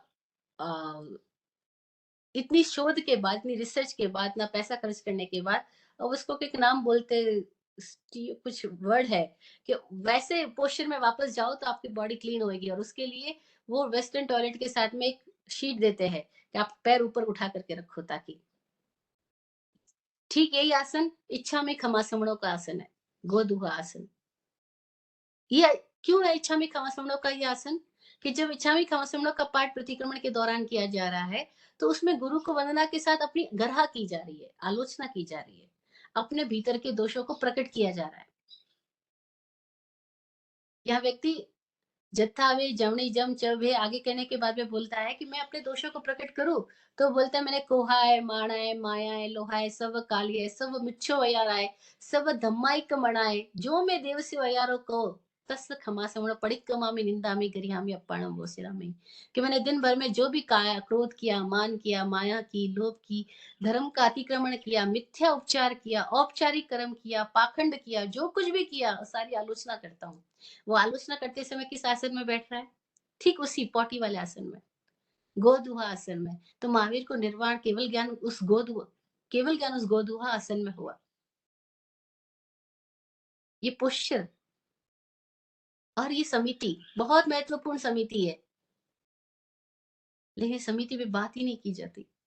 बात केवल एक की जाती है कि बस, और पुरानी परंपरा ऐसी बताती है कि एक बार टॉयलेट का यूज कर लिया तो पूरे गांव को आग लगाने जितना पाप लग जाएगा, जंगल दा। अरे बाबा, उस समय टॉयलेट होते ही नहीं थे, इसलिए लोग जंगल में जाते थे। और आज तो अगर टॉयलेट यूज ना करे तो सरकार के जो आदेश है, जो नियम है, गवर्नमेंट रूल्स का भी उल्लंघन कर रहे हैं। राज आज्ञा ही नहीं है, समाज आज्ञा ही नहीं है, लेकिन फिर भी लोग अपनी खाली परंपरा के लिए, और एक्चुअल जो मीनिंग है प्रतिष्ठापनिका का, वो गायब हो गया। वो मीनिंग है अपने भीतर से विसर्जन की प्रक्रिया के समय संधि का क्षण आएगा, और संधि के क्षण में जो सजग हो जाएगा, वो इस शरीर के पार का अनुभव कर लेगा। और एक बार उस अनुभव का रस आ गया, उसके बाद में तो बहुत मजेदार हो जाएगी। हम इसको सामान्य अर्थों में ना लें। ये समितियां और गुप्तियां यही है जो हमारे भीतर की चेतना को जन्म देने में, भीतर की आत्मिक अवस्था को हमें लाने में सहयोग करती है। और जिसके भीतर ये अवस्था पैदा हो गई है, अब उसको इस अवस्था से कैसे दुनिया के साथ संबंध बनाना, उसमें भी ये सहयोग करती है। कि भी आप जागृत हो गए, आपके भीतर में कोई एक स्थिति पैदा हो गई, अब इस दुनिया के साथ में आपको कैसे जीना, वो भी समिति गुप्ती सिखाती है। इसीलिए इसको प्रवचन माता कहा गया। माता कैसे जन्म भी देती है, जीवन भी देती है, पोषण भी देती है, और इस दुनिया में जीना भी सिखाती है। और बच के रहते हुए खुद में कैसे जागरूक रहना, वो कला सिखाती है। ये समिति गुप्ती का महान अध्ययन है। लेकिन सारे सूत्र सूत्र रूप में है, और सूत्र का मतलब ये कि वो कंडेंस्ड फॉर्म में है, एकदम संक्षिप्त है। इनको हमें एक एक सूत्र के अंदर छिपे हुए रस को पीने के लिए उस सूत्र पे ध्यान करना होगा। हर एक सूत्र पे ध्यान करते हुए उस सूत्र की गहराई में जाना। उत्तर जयनाणी, उत्तर का ध्यान है। ये 25वां अध्ययन यज्ञ, यज्ञ की बात कर रहा है।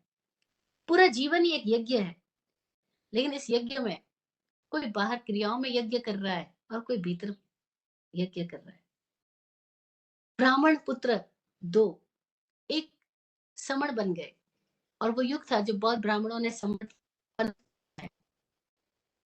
इंद्रपुत्री गौतम स्वयं भी तो ब्राह्मण युग में थे, ब्राह्मण कुल में थे, लेकिन समण के मार्ग पे आ गए। और ये दो धाराएं चल रही थी, एक समण की, एक ब्राह्मणों की। ब्राह्मण प्रकृति की पूजा कर रहे हैं, और समण आत्मा की पूजा कर रहे हैं। ब्राह्मण प्रकृति की पूजा करते हुए सूर्य, चंद्र, अग्नि, पानी, इन सब की पूजा कर रहे हैं। अग्नि देवता की पूजा कर रहे हैं यज्ञ के द्वारा, तो उसमें आहुतियां डाल रहे हैं। जल की पूजा कर रहे हैं, नदियों के पास बैठ करके, नदियों में खड़े होकर के ध्यान कर रहे हैं। सबकी अपनी अपनी साधना है, वो जल साधना का मार्ग है, ब्राह्मण का मार्ग है। लेकिन समणों का मार्ग अग्नि साधना का मार्ग है। लेकिन अग्नि बाहर की नहीं, भीतर की। वो बाहर आग जलाने की बात नहीं कर रहे, भीतर आग जलाने की बात कर रहे हैं। और भीतर तो आग सबके है ही, हम सबके भीतर आग है ही। इस देह का नाम भी देह इसीलिए है क्योंकि ये जल रही है। दहती इति देह, ये लगातार जलती जा रही है। तभी तो इसको लगातार हमें कुछ ना कुछ भोग देना पड़ता है इस देह को। भोजन, पानी, सारे साधन, अच्छी हवा, एयर कंडीशन सब क्यों दे रहे हैं? क्योंकि ये देह जल रही है, इसको भोग चाहिए। सतत भोग मांग रही है। ये भोग से ही पैदा हुई और भोग की मांग करती है। लेकिन इस भोग की स्थिति में भी कोई एक स्थिति ऐसी है कि हम इसको भोग परम भोग की दिशा में ले जा सकते हैं। और वो परम भोग बाहर से नहीं, भीतर से कहीं पैदा किया जा सकता है, जिसमें इसकी आग को हम ऊपर उठा सकते हैं। उसका नाम तप है। भीतर की आग को, इस देह की अग्नि को एक दिशा देना और इसको प्राणिक स्थिति में ऊपर कैसे उठा पाना, वो सब समणों ने सिखाया। इसलिए समणों ने ब्राह्मणों को यज्ञ समझाया, लेकिन कहा बाहर का यज्ञ मुक्ति नहीं देगा। बाहर के यज्ञ में तुम्हारी सारी कल्पना ये है कि ये पंचभूत जो है, ये पंचभूत कैसे हमारे वश में हो जाए, कैसे संतुलित हो जाए, कैसे हमारे लिए साधक बन जाए। और पंचभूतों को कितना भी साधक बना लो, ये शरीर के तो भोग खत्म होना ही है। इसकी यात्रा तो ऐसे ही खत्म हो जाएगी, मरेगा शरीर तो। क्योंकि तो क्षण क्षण मर ही रहा है। शरीर शब्द का मतलब ये शीर यते इति शरीर, जो क्षण क्षण मर ही रहा है, शरीर तो मर ही जाएगा। इसलिए बाहर का जो यज्ञ है वो तुम्हें तारेगा नहीं। और प्रकृति की पूजा करके तुम इस जीवन को सुखी बनाना चाहोगे, लेकिन एक और परम जीवन है जिसके होने पर ही जीवन की पूर्णता होती है। वो कैसे पाओगे? एक भाई जो समणों के मार्ग पे आया, उसने अपने भीतर उस यज्ञ को पा लिया, तो वो वापस अपने दूसरे भाई को मिलने जाता है, जो अभी ब्राह्मण के मार्ग पे है, यज्ञ कर रहा है। और उसको जाकर के सिखाता है, बताता है कि तुम जो कर रहे हो, तुम असली ब्राह्मण नहीं हो, असली ब्राह्मण कुछ और है। और तब उत्तराधर सूत्र में ब्राह्मण सूत्र प्रकट हुए, इस 25वें अध्याय में। और ब्राह्मण सूत्र में ब्राह्मण सच्चा कौन होता है उसकी व्याख्या हुई। बड़े क्रांतिकारी सूत्र है, जिसमें एक ब्राह्मणों को यह बताया जा रहा है कि असली ब्राह्मण होता कौन है। असली ब्राह्मण वो नहीं है जो पंचभूतों की साधना कर रहा है, जो नदियों में स्नान करके अपने आप को पवित्र बना रहा है। असली नदी क्या है, असली स्नान क्या है, असली गंगा का, असली यमुना का है, उसकी दिशा में जाओ। वो भीतर ही है, वो त्रिवेणी संगम। और भीतर उस त्रिवेणी संगम में जो जाग जाएगा, वो वही जागेगा जो बाहर के किसी भी संग पे आसक्त नहीं है, बाहर के किसी भी संग पे डिपेंडेंट नहीं है। जो न सज्जई आगंतुम पवयंतो न सोयई रमय अज्जवयनमि तम वयम भूम महणम, हम उसको ब्राह्मण कहते हैं। जो किसी के आने पर और किसी के जाने पर हर्ष और विषाद से ग्रस्त नहीं होता, कभी खुशी कभी गम में नहीं जाता। जो आर्य पुरुषों के वचनों में रमण करता है और अपनी आत्मिक स्थिति को जीता है, वह ब्राह्मण है। वो ब्राह्मण है जो प्राणभूत जीव सत्व किसी की भी विराधना नहीं करता है, किसी को भी कष्ट नहीं पहुंचाता है। यज्ञ कर रहे हो पंचभूतों के लिए, लेकिन पंचभूतों में हवन ही पंचभूतों का ही कर रहे हैं। प्राणभूत जीव सत्व को तो कष्ट पहुंचा रहे हैं। हमारी एक अंगुली आग से छू जाए, हमें इतना कष्ट होता है। और वे उस आग के अंदर ये चाह रहे हैं कि उसमें पदार्थों को डालने से, राग को जलाने से देवी देवता पुष्ट हो जाएंगे, जीवन संतुष्ट हो जाएगा। किस मिथ्या मान्यताएं में है? उन मान्यताओं से जगाया प्रभु महावीर ने। समणों को सच्चा ब्राह्मण होना सिखाया। इसी कारण से एकमात्र प्रभु महावीर ऐसे हैं जिनके नाम के आगे विशेषण लगता है समण माहण। समणे माहणे निगंथे महावीर। समण और माहण भी शब्द लगता है कि वो माहण है, यानी वो ब्राह्मण है। भगवान महावीर असली ब्राह्मण हुए। इसीलिए उन्होंने बताया समण माहण कैसे होता है। जो सही ब्राह्मण है वो तो समण है, और जो सही समण है वो ब्राह्मण है। ब्राह्मण का मतलब ब्रह्म में चर्या करना, ब्रह्म स्थिति है हमारी। ब्रह्म हमारी स्थिति है, उस ब्रह्म की स्थिति में जो चर्या करे वो ब्राह्मण है। और वो कैसे अनासक्ति से अपने उस पद पे आ सकता है, उस अनासक्ति का मार्ग इस अध्ययन के अंदर बताया। 26वां अध्ययन सामाचारी। सामाचारी का मतलब होता है उत्कृष्ट आचार। लेकिन फिर भी गजब की बात जो विराट गुरु जी ने हमें बताई कि कभी भी कोई भी तीर्थंकर आचरण की आज्ञा नहीं देता, आचार के नियम नहीं थोपता। तो क्या देता है वो? यहाँ तो समाचारी शब्द आ रहा है, मतलब आचरण की बात तो आ गई कि ये करना, वो करना, ऐसा नहीं करना। तो आप कैसे कह रहे हो कि वो आचरण की बात नहीं करता? तब विराट गुरु जी ने जो हमें अंतर्दृष्टि दी, उन्होंने कहा कि दो योग है, दो अनुयोग है, एक चरणानुयोग, एक करणानुयोग। करणानुयोग का मतलब है करने योग्य क्रियाएं, और चरणानुयोग का मतलब है भीतर की स्थितियां, भावनात्मक क्रिया। अब जो भावनात्मक अवस्था है, चरणानुयोग है, उसको अगर कोई व्यक्ति साधने लग जाए तो करणानुयोग खुद ब खुद सज जाएगा।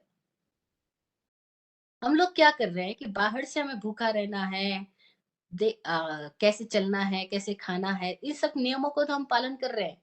लेकिन भीतर की चरणात्मक अवस्था जो है, चरणानुयोग जो है, उसके प्रति हम सजग नहीं है कि भीतर की वृत्तियां कैसे अंतर्मुखी हो जाए और उन वृत्तियों में कैसे संयम सज जाए। जब वृत्ति में आ गया तो प्रवृत्ति में तो खुद ब खुद आ जाएगा। और हम चाह रहे हैं कि प्रवृत्ति में आ जाए तो वृत्ति में आ जाएगा। नहीं, नहीं। महावीर और कोई भी ज्ञानी पुरुष कहते हैं वृत्तियों को सुधार दो, क्योंकि सोर्स वो है। सोर्स अगर राइट है तो बाद में चीजें राइट हो जाएगी। और ऐसे ही तो हो रहा है, हमारा लाइफ सोर्स कहाँ से आ रहा है? अभी हमारी जो जीवन की प्रवाह चल रहा है वो किस तरफ से चल रहा है? क्या हम सजग हैं उसके प्रति? यही सारी सजगता के साथ में योग शास्त्र का जन्म होता है कि हम सजग हो जाए तो हमें समझ में आएगा अभी हमारा जीवन की धारा जो है वो मूलाधार चक्र से आ रही है या हमारे आज्ञा चक्र से आ रही है। मूलाधार चक्र से आ रही तो हम जानवर की वृत्तियों में जिएंगे, पाश्विक जिंदगी जिएंगे। और आज्ञा चक्र से जब आने लग जाएगी तो हम संयम की स्थिति में आ जाएंगे। अब हम सजग सावधान जिंदगी जिएंगे। और जो सावधान होकर जीता है वो मालिक है, वो स्वामी है, वो मुनि है, वह नाथ है। तो समाचारी अध्ययन का जो गहरी बात ये थी, वो यह थी कि आचरण, उत्कृष्ट आचरण तभी पैदा होता है जब भीतर कोई एक बोध जाग गया हो, जो संतुलन जाग गया हो, जो प्रकाश फूट गया हो। और वो प्रकाश नाल कैसे फूट सकती है? उसके लिए व्यक्ति कैसे स्वाध्याय करे, ध्यान करे, और आवश्यकता अनुरूप इस शरीर को भोजन भी दे और विश्राम भी दे। पडमम परिसम सजायम बियम जानम जियाय तैयाय भिक्खा यज्ञम। कैसे वो स्वाध्याय, ध्यान और अपने बाकी सारी चीजों के साथ संतुलन स्थापित करेगा, तो उसके भीतर एक छंद पैदा होगा, एक संगीत पैदा होगा, एक म्यूजिक पैदा होगा, एक लयबद्धता आएगी, और वो लयबद्धता में जो जीता है अब वो उत्कृष्ट आचार में है, समाचारी में है। 27वां दिन खलुम किज्जो, दुष्ट बैल। गर्गाचार्य एक मजेदार मुनि हुए, स्थविर हुए। उनके पास उनके चेलों का संघ है, जो उनके शिष्य है। लेकिन उन शिष्यों की अविनीत अवस्थाओं को देख करके दुष्ट बैल की उपमा से इस अध्ययन में बताया कि जैसे दुष्ट बैल होता है तो उसको चलाने वाला वाहक है, वो बहुत नाहक परेशान होता है कि वो बैलों को ले जाए कहीं और बैल जाए कहीं। बस ऐसे ही जब कोई स्थविर देखता है, जब कोई ग्रुप लीडर देखता है कि मेरे सारे शिष्य ऐसे, इनको जिस दिशा में ले जाना चाहता हूँ वो चलने को रेडी नहीं है, तो फिर इनके पीछे अपनी पूरी जिंदगी क्यों खराब करनी। और वे अकेले चल पड़ते हैं और अपनी आत्म साधना करते हैं। ये 27वें अध्ययन में बताया। 28वें अध्ययन का नाम मोक्ष मार्ग, मुक्ति का मार्ग। क्या है मुक्ति का मार्ग?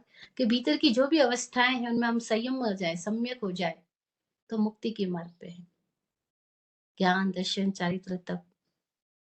और फिर अपनी रुचियों को पहचाने, हमारी रुचि क्या है, हम किस तरह की प्रकृति के लोग हैं, तो हमारे लिए उस तरह की साधना होगी, कोई अभिगम रुचि वाला है, कोई विस्तार रुचि वाला है, कोई धर्म रुचि वाला है, कोई क्रिया रुचि वाला है, कोई संक्षेप रुचि वाला है। सबकी रुचियाँ अलग-अलग है, सबके इंटरेस्ट अलग-अलग है, सबके भीतर की स्थितियाँ अलग-अलग है। कोई है जो पेंटिंग करते-करते मुक्त हो सकता है, कोई तीर चलाते-चलाते भी मुक्त हो सकता है। कोई है जो बर्तन माँजते-माँजते भी मुक्त हो सकता है। कोई है जो किताबों में लगातार दिन-रात सिर लगाए हुए है। किताबों को पढ़ा जा रहा है, विस्तार से हर चीज़ जाने जा रहा है। उस विस्तार में जाते-जाते भी कोई सार की तरफ पहुँच जाए तो मुक्त हो जाएगा। कोई है जिसको ना ग्रंथों की आवश्यकता, ना सूत्रों की, ना किताबों की, बस गुरु का एक वचन और एक वचन को ही चिल लेकर के वो यात्रा करे और मुक्त हो जाए। संक्षिप्त रुचि वाला है। कोई बीज रुचि वाला है, बीज पकड़ा दो बस, बाकी वो खुद ही पहुँच जाएगा। एक बात पकड़ में आ गई, एक बीज मूल बात पकड़ में आ गई। मूल तत्व क्या है? वो चीज़ एक बात लाइन भी समझ में आ गई, तो उस एक लाइन के साथ वो मुक्त हो जाएँगे। अपनी-अपनी रुचि को पहचान करके उसके अनुरूप यात्रा की जा सकती है। खुद से भी अथवा आप किसी ऐसे गुरु के पास में हो जो जागृत है, तो वो भी आपको आपकी रुचि के अनुसार मार्ग दे और फिर आप उस मार्ग पे बिना इस वक़्त किए कंप्लीट के साथ चल पड़ो, तो मुक्त हो जाओगे। बहुत प्यारा अध्याय 28वाँ। 28वें अध्याय के अंदर और एक महत्वपूर्ण बात आती है कि नाणियन जाने भावे धन सनेण सद्धय चरितेण निगिन नाई तवेण परिसुज्जे। ज्ञान से भावों को जाना जाता है। भाव क्या है? स्थिति क्या है? धन सनेण या सद्धय दर्शन से श्रद्धा प्रकट होती है। चरित्र से निग्रह अवस्था प्रकट होती है और तप से परिशोधन प्रकट होता है, शुद्धताएं प्रकट होती है। अब एक एक गाथा के विस्तार में जाए तो न जाने कितने एपिसोड हो जाएंगे।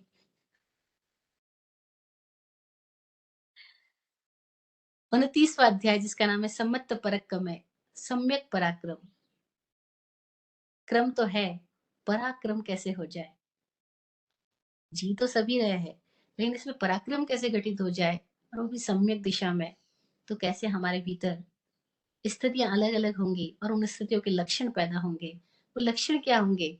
वो ये अध्याय बताता है कि संवेग आया तो जीवन में क्या आएगा, निर्वेद आया तो क्या आएगा, धर्म की श्रद्धा जीवन में आई तो क्या आएगा, समिति प्रकट हुई तो क्या होगा, गुप्ती आई तो क्या होगा, संवर आया तो क्या होगा।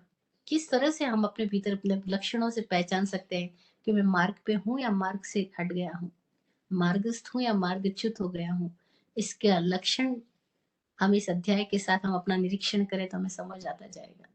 ये एक दर्पण की तरह ये अध्याय है, जो ये बताता है कि इस कक्षा में आए तो ये परिणाम आएँगे, ये परिणाम आ गए तो इस कक्षा को क्रॉस करोगे नेक्स्ट लेवल पे आओगे, नेक्स्ट लेवल पे आए तो ये सिम्पटम्स आएँगे। अगर ये सिम्पटम आ रहे हैं तो इसका मतलब तुम इस नेक्स्ट लेवल पे राइटली मूव कर रहे हो तो तुम फर्दर और लेवल पे पहुँचोगे। इस तरह से पराक्रम के कुछ बोल है, जिन बोलों के साथ हम अपने आप को सजगता से देखते जाएँ, तो हम आगे बढ़ते जाएँगे। 30वां अध्याय तप मार्ग गति, तपस्या का मार्ग बताया है। अंतर तप और बाह्य तप, 2 प्रकार के तप हैं। अनशन, उनोदरी, भिक्षाचरी, रस परित्याग, काय क्लेश, ये सब तो बाह्य तप बताए। और भीतर है प्रतिसल्लीनता, बीच का तप है, संधि तप है, जिससे आप कैसे भीतर जा रहे हैं। और फिर भीतर जाएँगे तो प्रायश्चित पैदा होगा, चित्त का शोधन पैदा होगा। अब अपने चित्त के प्रति शोध पैदा होगा। अब हम चित्त के प्रति बेहोश ना होके होश पूर्वक हो जाएँगे और तब प्रायश्चित घटित होगा। पुराने चक्रव्यूह से मुक्त होने लगेंगे और सोच के इस आदतन चक्रव्यूह से जो मुक्त होने लगेगा, उसके भीतर विनय प्रकट होगा। अब उसको किसी और का दोष दिखाई नहीं देगा, क्योंकि जब खुद के दोष और खुद के दोष शुद्धि के उपाय समझ में आने लग जाएँगे, तो जगत निर्दोष दिखाई देने लग जाएगा। विनय अंतर तप है और ये विनय तब आता है जब प्रायश्चित हो जाता है, चित्त की शुद्धि होती है। और इस अभ्यंतर तप विनय की अवस्था में क्या होता है कि पूरा जगत निर्दोष दिखाई देने लगता है। तब पूरे जगत के प्रति एक अद्भुत ही करुणा या प्रेम पैदा होता है, एक समानुभूति पैदा होती है और तब वैयावृत्य पैदा होता है। और ये वैयावृत्य बिल्कुल अंतर तप की बात है। आज इस व्यावृत शब्द को थोड़े दिनों पहले ही कहीं एक श्रावक का फ़ोन आया। बोले, "महाराज जी, मुझे व्यावच समिति का संगठन मंत्री बनाया गया है राष्ट्रीय लेवल पर।" तो ये व्यावच का मतलब क्या होता है? आज जिस संघ का, जिस संस्था का मंत्री बनाया जा रहा है, व्यावच शब्द का अर्थ क्या नहीं पता। बहुतों को नहीं पता, पर वो ईमानदार श्रावक है कि उनके भीतर जिज्ञासा तो जागी कि मुझे संगठन मंत्री बना दिया गया है व्यवच समिति का। व्यवच मतलब क्या होता है? इस समिति में क्या करना होता है? मैंने कहा बस आपकी जो व्यावच समिति का जो संगठन मंत्री आपको बनाया गया है, वहाँ व्यावच के सिवाय सब कुछ होगा। वो बोले मतलब क्या? मैंने कहा व्यावच तो भगवान महावीर ने अंतर तप बताया।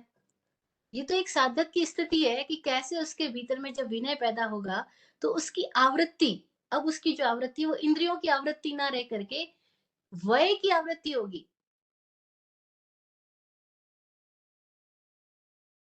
अब वो आत्मिक स्थिति में भ्रमण करेगा, ना कि इंद्रिय की स्थिति में भ्रमण करेगा।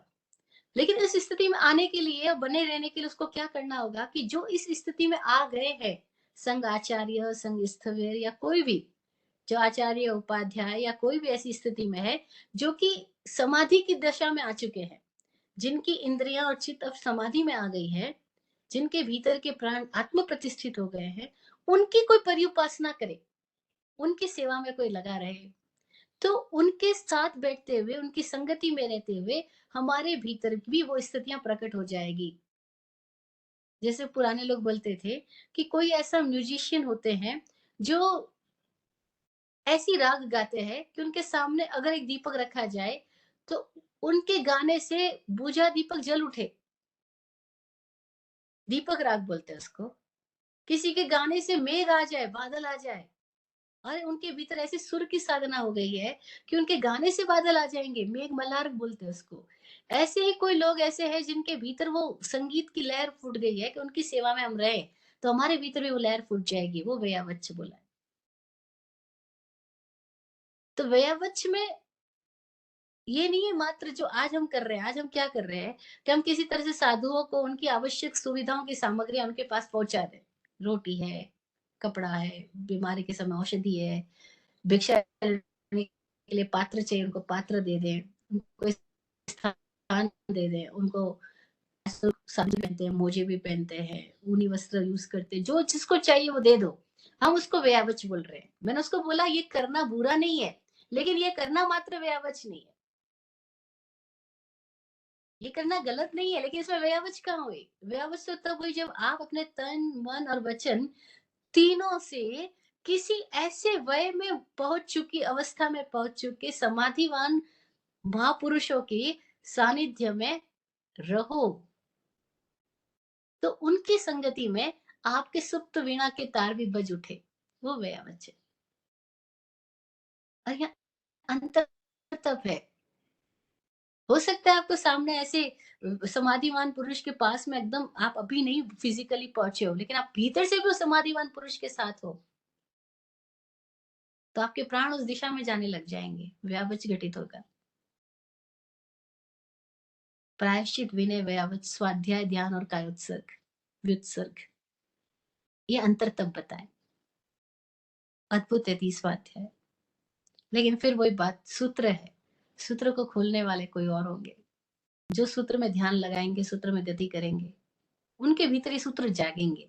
और जिसके भीतर सूत्र जागेंगे, उसके भीतर अमृत का आस्वादन होगा, वो उसको अमृत पान करेगा। 31वां अध्याय, चरण विधि। जो हम चरणानुयोग की बात कर रहे हैं, वो चरण विधि इसके अंदर बताई है। चरण विधि के 33 बोल बताए। एक्चुअल 33 अवस्थाएं कुछ और है, बाहर जो प्रकट की गई 33 अवस्थाएं वो कुछ और है। एक्चुअल तो भीतर में 33 ग्रंथियों के जो पॉइंट्स है, उसके प्रति हम सजग होते जाएंगे, प्राण धारा का ऊर्ध्वगमन होता जाएगा, तो स्थितियां बदलती जाएगी। जैसे हम देखते हैं कि हम जमीन के तल पे चल रहे हैं, तो हमारा विजन कुछ और है, हमारे सामने आने वाले दृश्य कुछ और है। लेकिन अगर हम जमीन से ऊपर उठ जाए और हेलीकॉप्टर में बैठ जाए, तो अब हमारा विजन पर्सपेक्टिव जो है वो कुछ और हो जाता है। तो जमीन पे चलने वाले का पर्सपेक्टिव और आकाश मुड़ने वाले का पर्सपेक्टिव, विजन कितना बदल जाता है। ऐसे ही चरण विधि बता रही है कि अगर हम इस विधि के साथ आगे बढ़ते गए, हमारा दर्शन बदलता जाएगा। और दर्शन बदलता जाएगा, हमारी दृष्टि की सारी सीमाएं हटती जाएगी, तो हमारे भीतर प्रकाश नाल फूटती जाएगी। 32वां अध्याय, प्रमाद स्थान। ये प्रमाद स्थान अध्याय बता रहा है कि जब तक प्रमाद है, तब तक ही संसार है। और प्रमाद कितनी तरह का है, और उस प्रमाद से हटने का उपाय क्या है। बड़ा मनोवैज्ञानिक विश्लेषण इस अध्ययन में हुआ है हर एक इंद्रिय के साथ में विस्तार से बताया गया है कि हर एक इंद्रियों को मनोनुकूल चीजें पसंद है, अमनोनुकूल नहीं पसंद है। सबको मनोज्ञ कंफर्ट चाहिए, डिस्कम्फर्ट किसी को नहीं चाहिए। लेकिन क्या कंफर्ट में भी हम कंफर्टेबल हो पाते हैं? एक क्वेश्चन है, क्या सारे कंफर्ट्स मिल जाए तब भी हम कंफर्टेबल हो जाते हैं? ऐसा लगता तो है कि हो जाते हैं, लेकिन कितनी देर के लिए? वापस डिस्कम्फर्ट हो जाते हैं हम तो। भाई, हमें सारी सुविधा युक्त स्थान में कमरे में बंद कर दिया जाए, हम कंफर्टेबल हो जाएंगे? नहीं। हमें फिर भी भीतर डिस्कम्फर्ट होगा, नहीं कुछ और, नहीं ये तो ठीक नहीं है। फिर क्या होगा? भाई, एक इंसान ने इतनी मेहनत करके पैसे कमाए, पैसे कमा करके एक सुंदर सा घर खरीदा या अपार्टमेंट लिया और वो उसमें रहने लग गया। अच्छा, अब तो शांति हो गई, कंफर्टेबल हो गए? बोलते हैं नहीं, अब घूमने के लिए स्विट्जरलैंड जाना है। अब ये घर भी नहीं, कोई और घर चाहिए, नया अपार्टमेंट चाहिए। क्या हो गया? तुम कंफर्टेबल कभी होते ही नहीं हो यार, जहां भी जाते हो वहां पे तुम फिर डिस्कम्फर्ट हो जाते हो। और ऐसे ही तो हो रहा है। छोटा बच्चा होता है ना, हर थोड़ी देर के बाद में कुछ और कुछ और कुछ और चाहिए। छोटे बच्चे ही, हम सब भी छोटे बच्चे ही है, हम सबके साथ भी यही होता जाता है। कितने भी कंफर्ट्स में भी हम डिस्कम्फर्ट ही है, डिस्कम्फर्ट में भी हम डिस्कम्फर्ट ही है, हम कंफर्टेबल होते ही नहीं है। क्यों? क्योंकि बाहर से कंफर्टेबल हुआ ही नहीं जा सकता। इंद्रियों का, मन का, सबका स्वभाव ही ऐसा है कि वे सदा अतृप्त ही रहती है। उनकी तृप्तियां बहुत क्षणिक होती है। फिर वही भूख है, फिर वही प्यास है। चाहे वो आँख की हो, नाक की हो, कान की हो, त्वचा की हो, जीभ की हो, सबकी हो। सबके साथ यही है। और हम सब इन सब में लालायित बने रहते हैं, नया-नया खोजते रहते हैं और मन हमेशा नया-नया चाहता रहता है। तन हमेशा पुराना पकड़ के रखना चाहता है और तन और मन का यही द्वंद्व और द्वैध में हम पूरे संसार में उलझे रहते हैं। यही संसार है, कोई बाहर संसार नहीं है। हमारे ही भीतर ये संसार है। इसमें हम उलझे रहते हैं, यही प्रमाद है। इससे जागा कैसे जा सकता है? तो इसका मार्ग इस अध्याय में बताया कि कोई व्यक्ति अगर कामनाओं के प्रति सजग हो जाए और कामना मुक्त हो जाए, तो भोग नहीं बांधेंगे, कामनाएं बांधती है, इच्छाएं बांधती है। डिजायरलेस कैसे हो जाए? अब डिजायरलेस होने का उपाय, डिजायर्स को जबरदस्ती छोड़ना नहीं है। डिजायर्स की इन अवस्थाओं को समझ लेना है कि कितना भी पानी पी लो, प्यास बुझती नहीं है। बस ये एक लाइन समझ आ जाए कि हर इंद्रिय का पानी हमने इतना पी लिया लेकिन प्यास तो बुझी नहीं। संभोग काले या अतिथि लाभे, संभोग काल में भी अतृप्ति बनी रहती है, कभी तृप्ति तो होती नहीं। कितना भी संभोग हो जाए, कभी तृप्ति होती ही नहीं है। बस वो अतृप्ति दिखलाई पड़ने लग जाए, जिसको इन अतृप्ति है इस इंद्रियों में, इस इंद्रियों के विज्ञान के प्रति ये सजगता आ गई अपने अनुभव से, अब वो इससे बाहर आ सकता है। और जो इस चक्र से बाहर आ जाएगा, प्रमाद स्थान से बाहर, चक्रव्यूह से बाहर, वो मुक्त हो सकता है। 32वां अध्याय, 33वां चरण विधि अध्याय, 33वां अध्याय आया कर्म प्रकृति। किस तरह से कर्म होते हैं, कर्मों की प्रकृतियां काम करती है, इसको हमने बहुत विस्तार से सुना। 34वां लेश्या अध्याय, लेश्याएं बदलती जाती है हमारी वृत्तियों के अनुसार, चित्त की वृत्तियां बदलती जाती है, लेश्याएं के रंग बदलते जाते हैं। चित्त धारा के रंग है, विचारों के रंग है, क्योंकि विचार भी पौद्गलिक है, मन भी पौद्गलिक है, इसलिए इसके रंग है। इस मन के विविध रंगों और विचारों के विविध रंगों के प्रति जो जागरूक हो जाए, वो देख सकेगा कि ये कैसे कैसे रंग बदलते जा रहे हैं और रंगों के परे है हमारा अस्तित्व। उस परम शुक्ल अवस्था और फिर लेशातीत अवस्था तक हम पहुंच पाए, इस अध्याय का सारांश है। 35वां अणगार मार्ग की गति, अणगार का मार्ग कैसे है, अणगार कैसे गति करे, अशरण होकर के, 12 भावनाओं से अपने आप को भावित करता हुआ, सजग होता हुआ, जो ये देख पाए कि जीवन में मेरे लिए क्या करने योग्य है, क्या नहीं, जो निर्ग्रंथ अवस्था में जिए, वो अणगार मार्ग है। और 36वां अंतिम अध्याय, जीवा जीव विभक्ति, जीव और अजीव की विभक्ति हो जाए, जीवश्चन्य पुद्गलश्चन्य इत्यसौ तत्व संग्रह। इष्टोपदेश में कहा गया जीव अन्य है, पुद्गल अन्य है। ये बात अपने अनुभव से समझ आ जाए, भेद विज्ञान प्रकट हो जाए, ये 37वें अध्याय का सारांश है। जिसको भेद विज्ञान हो गया वो समाधि में है। अब उसको कोई तनावग्रस्त नहीं कर सकता। और जो समाधिवान पुरुष है, उसके समक्ष, उसके पास अगर हम उसकी उपासना में रहना सीख ले, तब भी हम मुक्त हो जाएंगे। बहुत मजेदार 36वां अध्याय है।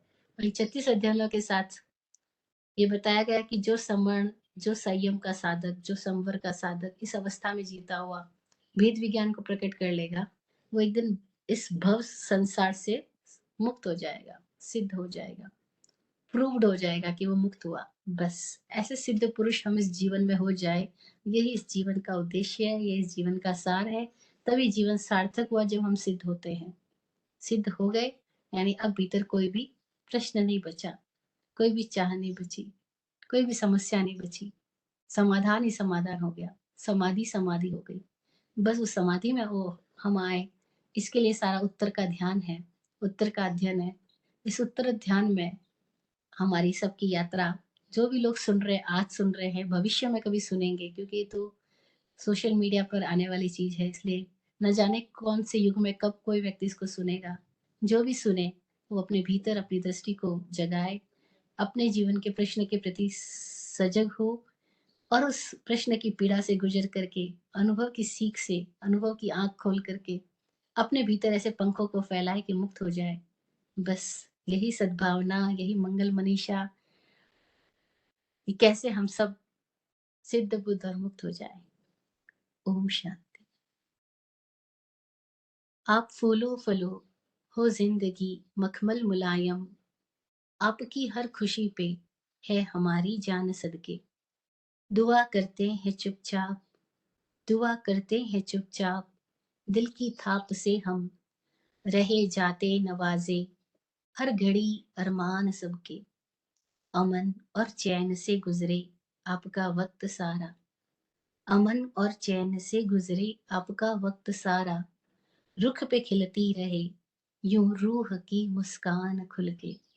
रुख पे खिलती रहे यूं रूह की मुस्कान खुल के। जय हो, सबका कल्याण हो, सबका कल्याण हो, सबका कल्याण हो, सब मंगलमय हो। ओम शांति।